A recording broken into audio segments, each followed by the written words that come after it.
que nuestra vida lleve gloria a tu nombre, que nuestra vida tenga sentido, Señor, en esta tierra, que podamos cumplir con ese plan y propósito por lo cual tú nos has creado, Señor. Bendice esta prédica en esta noche, bendícenos a cada uno en especial, te lo pedimos en el nombre de Cristo Jesús. Amén.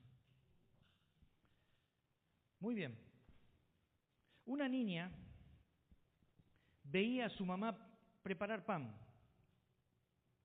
y notaba que siempre que hacía ese pan, ponía la masa en la bandeja, su mamá cortaba las puntas de esa hogaza de pan, desperdiciando esas puntas. Un día le preguntó: mamá, ¿por qué cortas las puntas del pan? Su madre le respondió: no sé, lo vi así hacer a mi mamá y lo hice igual. Intrigadas las dos, fueron a preguntarle a la abuela. Mamá, le preguntó su hija, ¿por qué cortaba las puntas del pan? La abuela se rió y dijo: es que en esa época el horno era tan pequeño que el pan no cabía entero. Así que tenías que cortar las puntas del pan para poder hornearlo. Con esto voy a que muchas veces repetimos costumbres, repetimos hábitos, tradiciones, sin saber por qué las hacemos. Y quizás el motivo original ya se perdió. Estas mamás seguían cortando la punta del pan, pero por tradición, pero sin saber por qué lo hacía. En esta noche, el mensaje de hoy se llama La tradición cambió. Porque había una tradición de 1500 años que venían repitiendo todos los años el pueblo judío, pero sin entender por qué lo hacía. Porque Cristo redefinió esa tradición. Vayamos, por favor, a Marcos 14, a partir del versículo 12.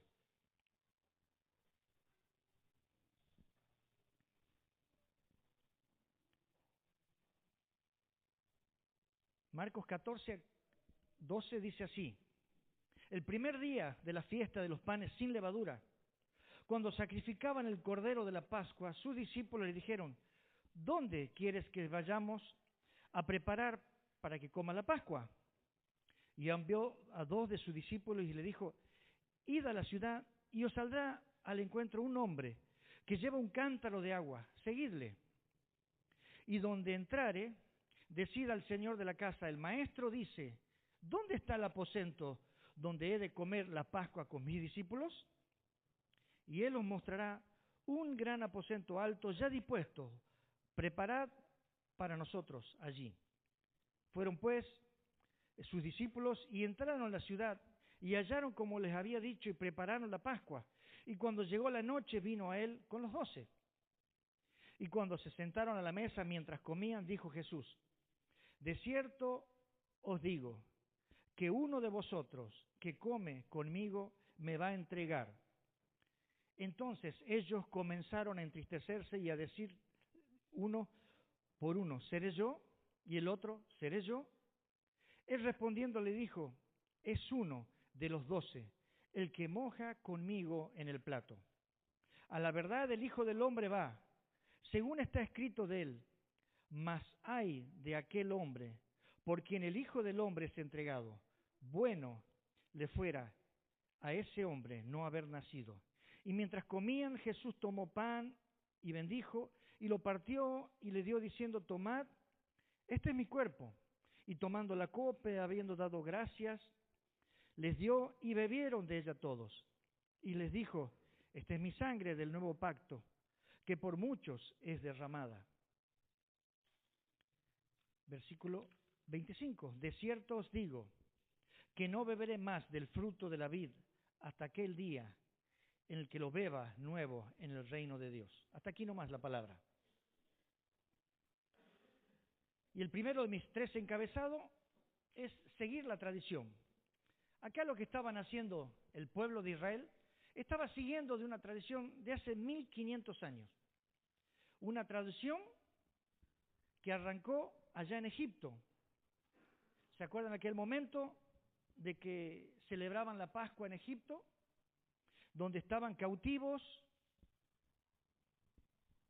y Faraón lo tenía prisioneros, allá donde vinieron 9 plagas a un principio y después la 10ª plaga, el Señor envió una mortandad.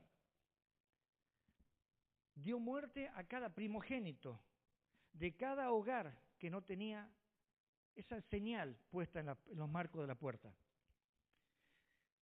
En esos días el Señor había ordenado sacrificar un cordero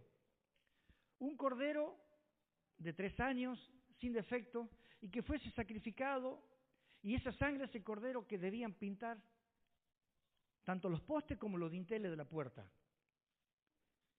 Era un medio de salvación por fe, porque podría haber habido alguien que dice, ¿cómo me va a salvar? Pintar con sangre los marcos de mi puerta. Según Éxodo 12:6 dice, el cordero se sacrificaba el 14 de Nisán, entre las 2 tardes. Esa era una expresión hebrea que indicaba el final de la tarde, antes del anochecer. Y daba una fecha, un 14 de Nisán. Y apenas oscurecía, pasaba esa noche, ya era el 15 de Nisán, porque se contaba de caída de sol a caída de sol. Y esa noche iba a pasar, el 15 de Nisán, iba a pasar el ángel destructor. Iba a dar muerte a cada primogénito que había en cada hogar de aquellas casas que por fe no pusieron esa sangre en esos dinteles.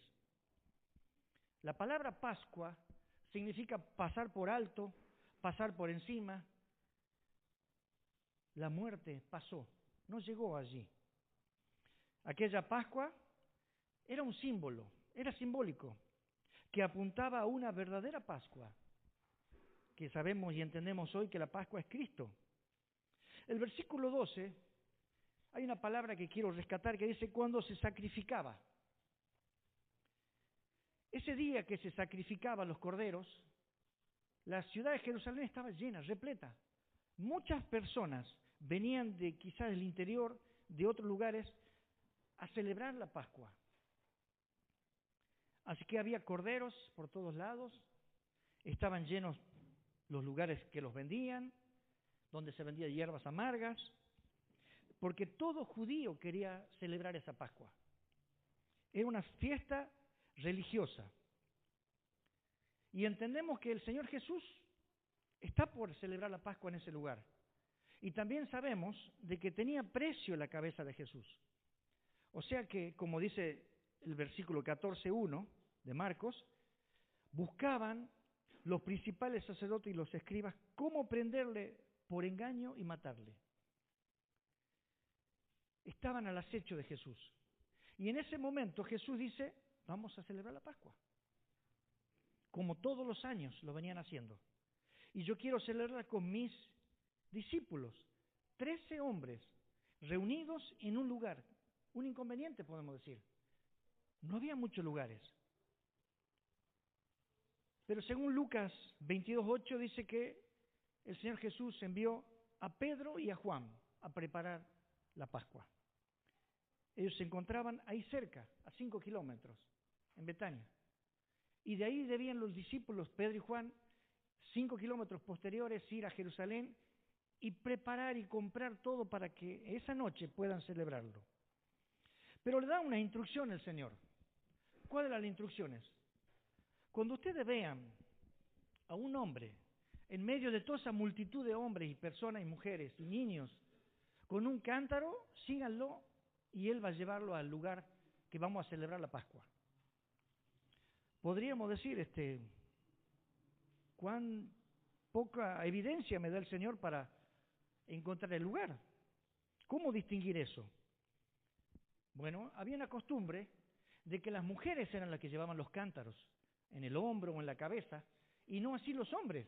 Los hombres los llevaban el agua en cueros, en estas pieles.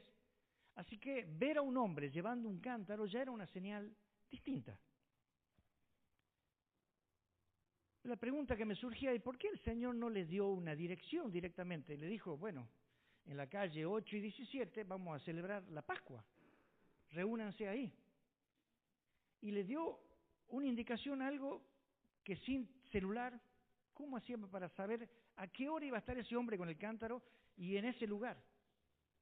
No había reloj, como para decir, bueno, seguramente a las 2 en punto va a estar ahí esperándote un hombre, tampoco. O sea que podemos decir que era algo sobrenatural. El Señor estaba diciéndole algo que ellos creyeron y así fue, y lo encontraron.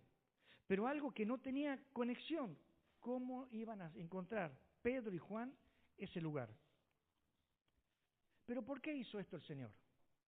¿Por qué dio estos datos y no dio un dato certero? Si Él conoce todas las cosas. Porque si Él lo daba, Judas se iba a enterar. Y si Judas sabía dónde iban a participar de estos símbolos, ¿qué iba a hacer Judas? Iba a informar a los principales y iban a caer esa noche a buscar al Señor Jesús. Y el Señor Jesús no quería eso. Así que tanto Pedro como Juan prepararon esta cena y lo hicieron tal como dijo el Señor Jesús y llegaron a ese lugar. Estaba el cordero, estaban las hierbas amargas, estaba todo preparado. Y según el Evangelio de Lucas, Lucas 22, el Señor le dijo, cuánto he deseado comer con vosotros esta Pascua antes que padezca. El Señor anhelaba esta Pascua. 1500 años después, el Señor anhelaba esta Pascua. No como la Pascua que hubo en Israel, allá en Egipto. El Señor quería esta Pascua. La anhelaba porque le da un dato más antes de que padezca. Aquí podemos ver al Señor que quería tener un momento a solas con sus discípulos, sin intervención quizás de Judas, porque sabía que iba a venir, de los fariseos y de tanta gente que buscaba su vida. En ese lugar el Señor dio últimas recomendaciones. Una de ellas era, lavó los pies de los discípulos, hizo una tarea de siervo el Señor, enseñándoles que el verdadero siervo se muestra sirviendo y no buscando poder. Otra de las recomendaciones que le hizo es que iba a enviar al Consolador, aquel que iba a enseñar y le iba a guiar, le iba a recordar sus palabras, enseñándoles que no estarían solos, que el Espíritu Santo estaría con ellos y lo asistiría constantemente, enseñándoles también que en el mundo tendrían aflicción, pero que deben confiar que Él ha vencido el mundo. Aunque vengan tiempos difíciles, podrían confiar que la victoria estaba asegurada. Tantas enseñanzas quería dar el Señor en esa última cena, 1500 años después. Y estaban celebrando algo que quizás no tenían entendimiento de lo que sucedía. Celebraban cómo Dios los sacó de Egipto, allá, 1500 años atrás, cómo lo liberó a través de la muerte de un cordero, de su sangre derramada sobre los dinteles de la puerta. A veces hacemos cosas sin entender. Creemos que vivir es solamente respirar o quizás existir solamente, esperando hacernos mayores y que vengan a buscarnos. Pero según la Biblia, nos dice que esta vida, la vida eterna, consiste en conocerlo al Señor. Él es el verdadero Dios. Jesucristo es el enviado del Padre. Y dice en otro versículo, el que tiene al Hijo, tiene la vida. Podemos darnos cuenta de que la plenitud de la vida no es solamente es física, sino también es espiritual. Y esta vida comienza con creer en Cristo, con vivir en una comunión con Él, cumpliendo sus propósitos, disfrutando de su amor, esperando esa eternidad que Él prometió para aquellas personas que rinden su vida a Él. Sin esa esperanza, ¿Hacia dónde vamos? Sin una esperanza de un Salvador, ¿cuál es el motivo, el motor que nos lleva a levantarnos todos los días? Jesús esa noche quería darles esperanza a estos hombres, para que ellos transmitan estas verdades, como esta noche, enseñándoles humildad, paciencia, y cuántas cosas que el Señor quería estar solos con sus discípulos y mostrarles. Y eso me lleva a mi segundo punto, el anuncio de una traición. Estando con sus discípulos, el Señor les dice, cuando llegó la noche, cuando comenzó esa celebración, después de esa puesta del sol, el Señor sabía hacia dónde se dirigía y les dice, esta noche uno de vosotros me va a entregar. Esa palabra entregar denotaba delatar. Esa palabra entregar se usaba para tantos malhechores, para aquellas personas que eran prisioneros. Y el Señor le dice a sus discípulos, uno de ustedes me va a entregar. Dice la palabra del versículo 19 que ellos empezaron a entristecerse. Estaban realmente angustiados. ¿Cómo puede ser que haya un traidor en medio de nosotros? ¿Cómo puede ser que alguien de nosotros entregue al Señor Jesús, lo delate? Es imposible. Pero lo que hicieron ellos fue algo distinto que normalmente podemos hacer nosotros. Ellos empezaron a dudar de sí mismos, desconfiaron de sí mismos y no empezaron a acusar a otros. Porque podrían haber dicho, quizás sea Pedro, quizás sea Juan, no, es Lucas. No lo sabemos lo que podrían haber dicho, pero lo que sí hicieron es dudaron de ellos mismos, haciendo alusión a 1 Corintios, donde el apóstol Pablo dice, el que piensa estar firme, mire que no caiga. No dice ese texto que el que piensa estar débil, mire que no caiga, sino el que piensa estar firme. Eran 12 hombres que tuvieron durante 3 años con el Señor Jesús.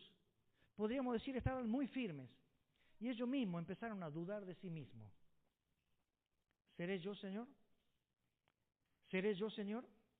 Quizás a esta altura Judas, escuchando varias veces al Señor Jesús decir que Él iba a morir, habrá dicho, no es el Maestro. Entonces, entregar al Maestro me rinde 30 piezas de plata. Por lo cual decidió traicionarlo. Y esto me llevaba a palabras de David, allá en los Salmos, donde David dice así, porque no me afrentó un enemigo, lo cual había soportado, ni alzó contra mí el que me aborrecía, porque me hubiera ocultado de él, sino tú, hombre, al parecer íntimo mío, mi guía, mi familiar, que juntos comunicábamos dulcemente los secretos y andábamos en amistad en la casa de Dios. El Salmo 55:12. Podríamos decir algo parecido. Pero también el Salmo 41:9, David lamentó, al igual modo que Jesús, aún el hombre de mi paz, en quien yo confiaba, el que de mi pan comía, alzó contra mí el calcañar. Este versículo lo relató Jesús en Juan 13:18, donde decía que era necesario que la Escritura se cumpliese. Y usó este Salmo 41, donde David se lamentaba. David se lamentaba porque su compañero, su amigo, Aitofel, se unió en rebelión con su hijo Absalón en contra de él. Podemos decir como que no hay dos conexiones. ¿Qué tiene que ver David con Jesús? Pero allí estaba el Señor mostrándose a través de lo que le sucedió a David. Y ahora le sucede a Cristo con Judas. La Escritura se cumplió. Y lo que le sucedió a David también le sucedería a Cristo. Allí estaba juntos con Jesús 12 hombres, y entre ellos estaba Judas. Este Judas tenía señal ya de que lo iba a traicionar, porque debía cumplirse la Escritura. Pero esa traición, al comer con él, aún se incrementaba más, empeoraba esa traición. El versículo 20 decía, el que moja conmigo en el plato es el que me va a entregar. No fue un extraño, fue un amigo que estuvo con él día y noche durante 3 años. En Juan 17:12 dice, Jesús llama a Judas el hijo de perdición. Y dice sobre Judas que él estaba destinado a la destrucción para que se cumpliese la Escritura. Aquí podemos decir, pero entonces Judas no sería responsable si ya estaba destinado para tal fin. No es así. Todos somos responsables, tanto como Judas, porque él tomó esa decisión. Nosotros no somos títeres, porque nuestras decisiones van a tener consecuencias. Cada decisión que tú tomes, vas a rendir por cada una de ellas. Por lo tanto, Judas era plenamente responsable de su acto. Y el Señor Jesús, el versículo 21 dice, mas hay de aquel por quien el Hijo del Hombre es entregado. Bueno le fuera no haber nacido ese hombre. Como Judas, nosotros también somos responsables de la muerte de Cristo. Judas creyó ganar 30 piezas de plata entregando al maestro, y nosotros también a veces creemos que ganamos por entregar a Cristo. Entendemos que Jesús tenía que morir, porque ese era el plan de Dios. Ellos decían, los fariseos decían, pero no lo hagamos durante la Pascua, porque quizás el pueblo se levante y haya un alboroto en esta fiesta. No lo hagamos durante la Pascua. Quizás creemos que Judas hizo que los planes de Dios cambiaran por haberlo entregado, pero no fue así. Todo al contrario, cambiaron los planes de los hombres. El plan de Dios siguió firme. Y en el relato de Juan 13:27 nos dice que después del bocado Satanás entró en él. Entonces Jesús les dijo, lo que vas a hacer, hazlo más pronto. Este hombre de pecado, Judas, lo debía entregar por decisión de él. Aquí podemos ver a un Judas que no amaba a Cristo. Podemos ver a un Judas que amaba el dinero. Podemos ver a un Judas que quizás veía a un Cristo fracasado porque iba a morir. Era el momento de arrepentirse de Judas. Esa era la hora, pero prefirió otros dioses. Cristo era el Cordero de Dios que vino a quitar el pecado del mundo y él no lo estimó. Bueno le fuera a ese hombre no haber nacido, dice la Escritura. La palabra nos dice que Jesús va, como está escrito. Cada palabra que hablaba de él se cumplió. Como está escrito, se cumplió. Pero a Judas, mejor le hubiera sido no haber nacido. Le hago una pregunta. ¿Podría haber elegido Judas no haber nacido?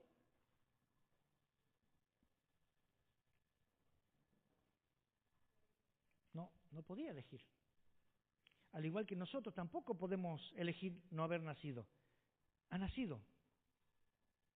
Pero este Jesús, podemos verlo quizás como una víctima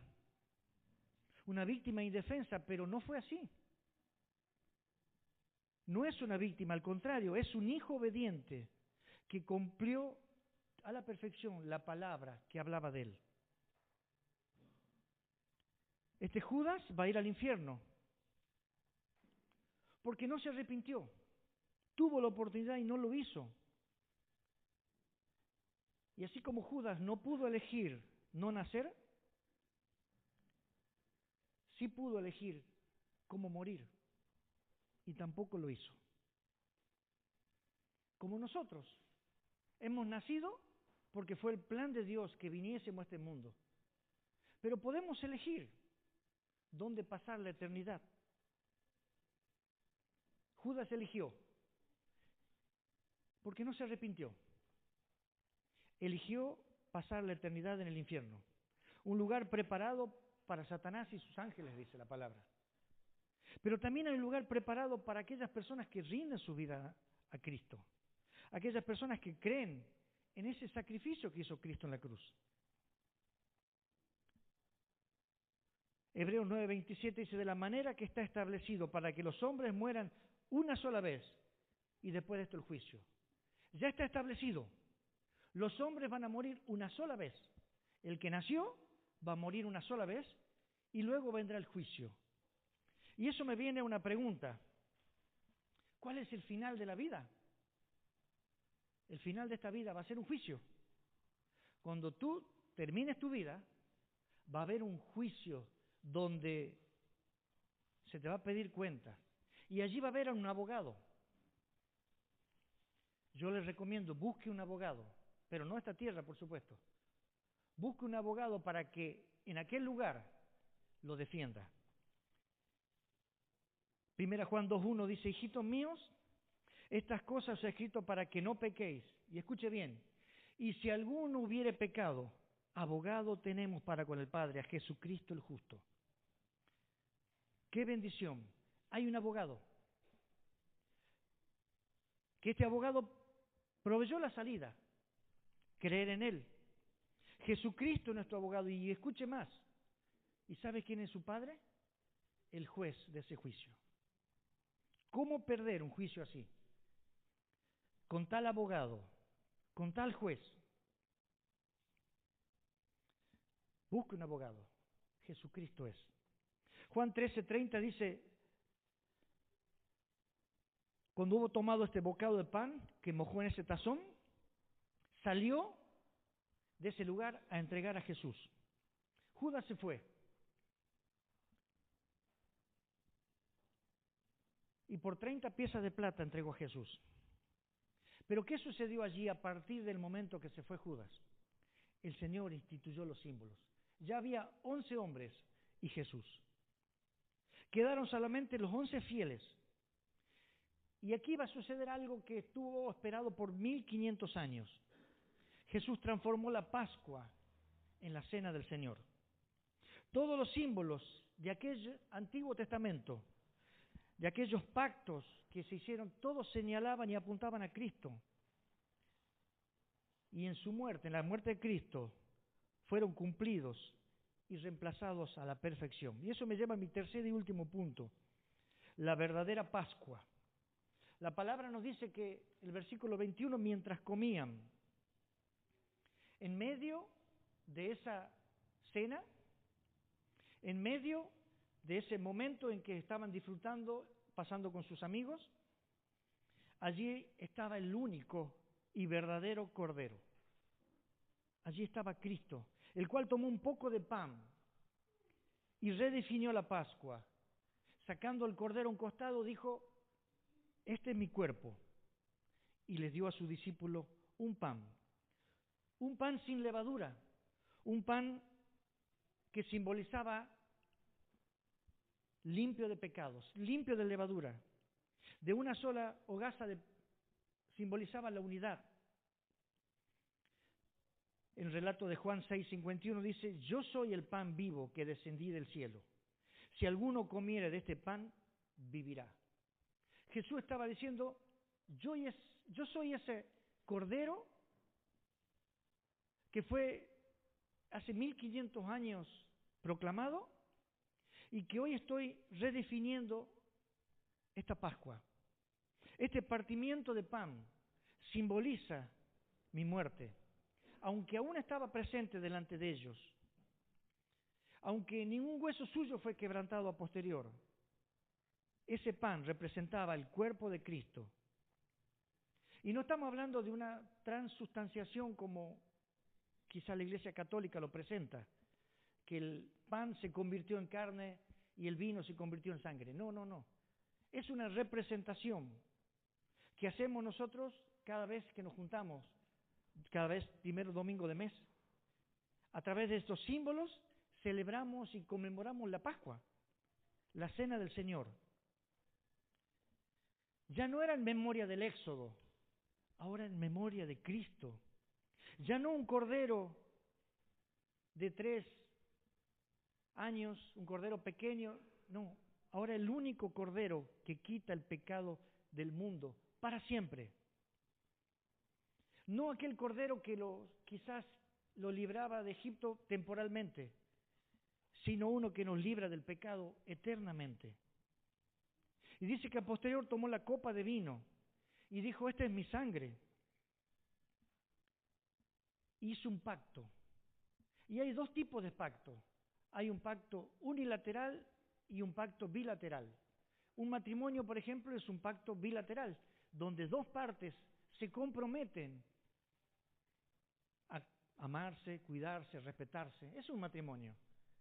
Jesús hizo un pacto unilateral, Dios solo comprometiéndose, un pacto inamovible, un pacto que Él se comprometía a pesar de nosotros. Jesús quiere que crean en Él, en esa obra que hizo en Él. Ya no hace falta pintar los dinteles de las puertas, sino creer en esa sangre que Él derramó en el cruz, que esa sangre evidenciaba que Él murió. Él murió por ti y por mí. Esa sangre fue suficiente, esa entrega a su vida fue suficiente para salvarnos. Como aquel momento debían creer que pintar los dinteles de la puerta iban a seguir vivos. Hoy en día también es por fe, creer en que esa obra de Cristo Jesús me limpia de todo pecado. Ya no un rito o quizá una ceremonia, ahora es confiar en que Él vino a salvarte. Y quizás podemos decir, bueno, ¿no puedo pagar yo para pintar a alguien que pinte mis puertas? O quizás no puedo yo pedirle un poco de sangre al vecino y pintar. No, era personal, era tu cordero, la sangre de ese cordero tuyo y pintar tu puerta. Nadie puede salvarte por ti. Supongamos que vamos al médico y el médico me da un remedio y me dice, este remedio te va a salvar. Toma eso y vas a ser salvo. Yo puedo ir a casa con el remedio en el bolsillo y decir, ya soy salvo, tengo fe que este remedio me va a salvar. Pero no va a suceder así, porque ¿qué hace falta?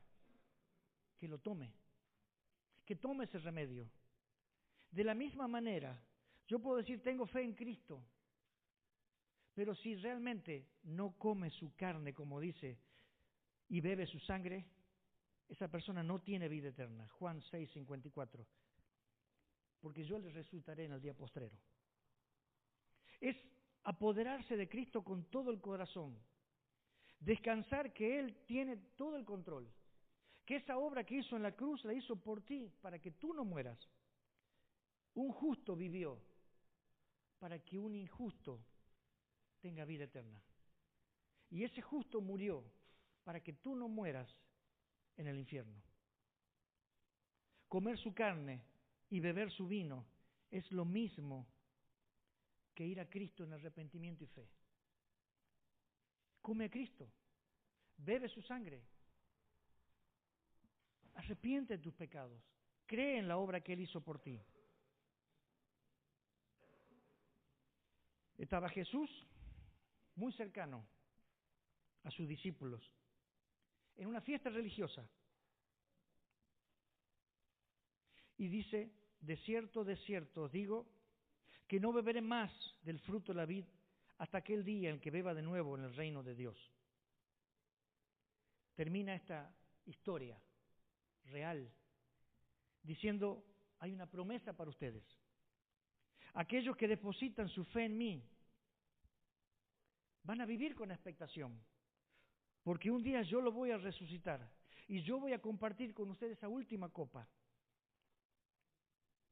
La verdadera fiesta no es aquí, la verdadera fiesta los espera. Pueden tener una mirada al futuro, sabiendo de que todo lo que ustedes ven aquí es pasajero, es provisorio, tiene fin, pero lo que verán allá es eterno, no tiene fin, sin límites. Allí no hay dolor, no hay tristeza, solamente hay gozo y paz, porque allí estará este Cordero de Dios que quitó mi pecado y me abrió la puerta para que pueda cenar con Él y Él conmigo. ¿Anhelas ese momento? Yo te animo que lo anheles y que si tú tienes pecados puedas pedirle perdón al Señor de tal manera que Él puede perdonarte. Es amplio en perdonar. El día es hoy. Yo no sé hasta qué momento el Señor nos dará vida para poder optar por Él. Pero quizás esta noche vengan a buscarte. No lo sé. Pero mientras hay vida, hay esperanza. Crees en Cristo, arrepiéntete y ten fe en Él. Oramos. Señor, gracias por este milagro de la vida que nos diste, Señor, sabiendo de que un día vamos a morir también. Pero cuánto gozo tenemos que te veremos cara a cara. Cuánto gozo tenemos de que nuestros pecados han sido perdonados por ti, Señor. Cuánto gozo hay, Señor, de saber que todo esto es pasajero y un día estaremos contigo por la eternidad. Aguardando ese día, Señor, te pedimos que nos uses, que hagas de nosotros tu voluntad, que nuestras vidas cobren sentido, que nuestras vidas, Señor, reflejen tu gloria. Por siempre, Señor, oramos. Amén.